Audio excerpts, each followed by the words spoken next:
सल्लल्लाहु अलैहि या रसूल अल्लाह वसल्लम अलैका या। सारी दुनिया तुझे ले जुड़ी जब तुझो गुलामा, सारी दुनिया तुझे ले जुड़ी जब तुझो गुलामा। मन में तू आ दिल में तू आ, सुभान अल्लाह।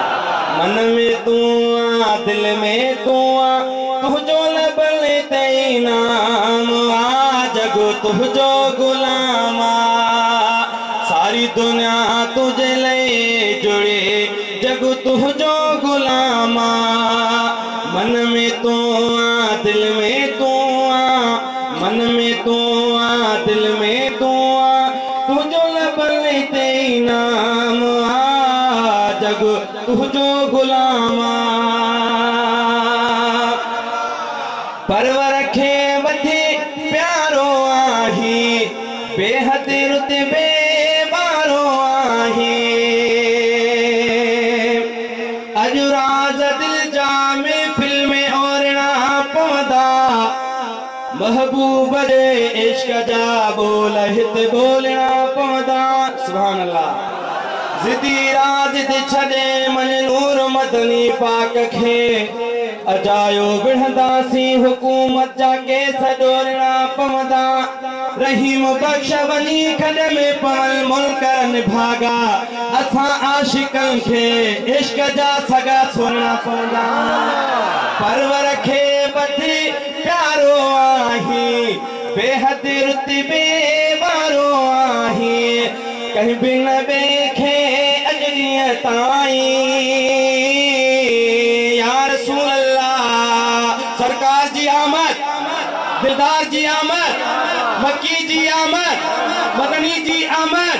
कहीं बिन बेखे अजरिय ताई, अहिड़ो अता क्यों मकाम आ जग तुझो गुलामा। बाबू या गुलाम हाथ मथे करे सुभान अल्लाह। सारी दुनिया तुझे ले जुड़ी जग तुझो गुलामा। मन में तू आ दिल में तू आ, मन में तू आ दिल में तू आ, तुझो लबल ते नाम आ जग तुझो गुलामा। हम सर तू जो केर न थींदो, आयो ना है ऐन कींदो। इल्म पढ़ पढ़ किताबां दा तू नाम रख दिया काजी। हथ विच तलवार फता दी तू नाम रख दिया गाजी। मक्का मदीना घूम आया तू नाम रख दिया हाजी। बुल्ला शाह की ताजे यार न रखिया राजी। अज मदीने वाले साईं के राजी करणा ॾाढा सुभान अल्लाह चो। हम सर तुझो केर न थींदो, आयो ना है ऐन कींदो। पाण खुदा भी दिल पर तोते, पाण खुदा भी दिल पर तोते, पढ़ दो दुरूद सलामा जग तुझो गुलामा। सारी दुनिया तुझे ले जुड़े जग तुझो गुलामा। खोड़ सनागर तुझा आहिने, शान तुझे में शेर ठाहिने। खोड़ सनागर तुझा आहिने, शान तुझे में शेर ठाहिने।